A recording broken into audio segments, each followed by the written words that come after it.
that corruption. And it teaches the world about that corruption by demonstrating against that 0.05%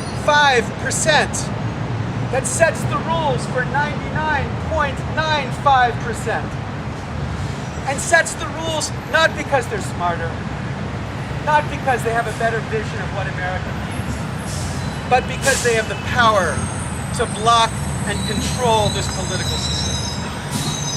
Now, my belief is, if this movement can take that message and carry it from Occupy Wall Street here to Occupy K Street, and to look down K Street at all the other places where exactly the same kind of corruption is practiced, and talk about this problem as a problem of corruption, then this movement has the opportunity to unite people of very different views. I spent time at a Tea Party convention in Arizona talking to people who were deeply concerned about this country. They didn't talk about gay rights, they didn't talk about abortion, they talked about getting our government back in control. And those people, those grassroots, populist members of the party, forget their leaders, the populist members of the party, the Tea Party Patriots, the largest group not funded by the Koch brothers, that's the other Tea Party group. Those people would agree with this point about the corruption of this system. And if this movement can begin to speak about these issues in a way that they can hear, where the focus is not against policies they agree with, for example, against the free market, but instead against a corrupted market. You may or may not believe in capitalism, but there is no one who believes in crony capitalism except the crony capitalists.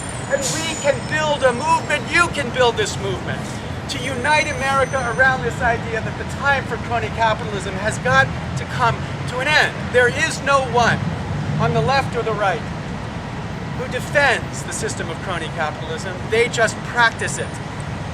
And you and the movement you've begun can begin the recognition across America of why and how we need to end that corruption. When you do that,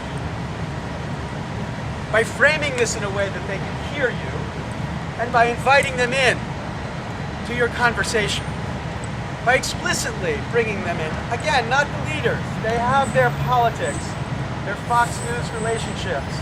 There are all sorts of idiocies about how they can like you or not like you because of the way you dress. Not those people. But the Tea Party members who've been out of a job.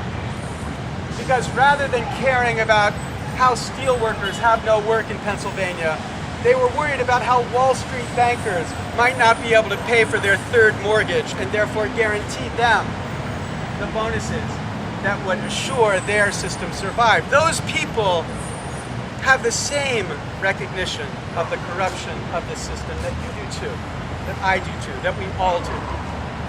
And if this begins as a way to teach America what we all in some sense believe and demands a change in that, at least that, then this movement will be the third and final wave of this spring to reawaken what is a hopeful promise of a democracy in America again. I can't express to you how grateful those of us who don't sleep in these parts are for what you're doing, for what you're making possible, for the imagination you're reinvigorating, for the hopefulness that we heard as a slogan defied by an administration that forgot the slogan. You are reviving this hopefulness. And if you can recognize we are part of a country that has many different souls, and we have to find the platform that unites these many different souls, you can speak to that platform. You can build that platform. You can bring a world in to that conversation. So I thank you as an American, as a citizen of the world, for the movement you've begun. But I plead with you. We liberals are supposed to be good at thinking 2 steps ahead. That's why we believe in public education. It's Not obvious at first, but think about it. 2 steps ahead and we have an educated population.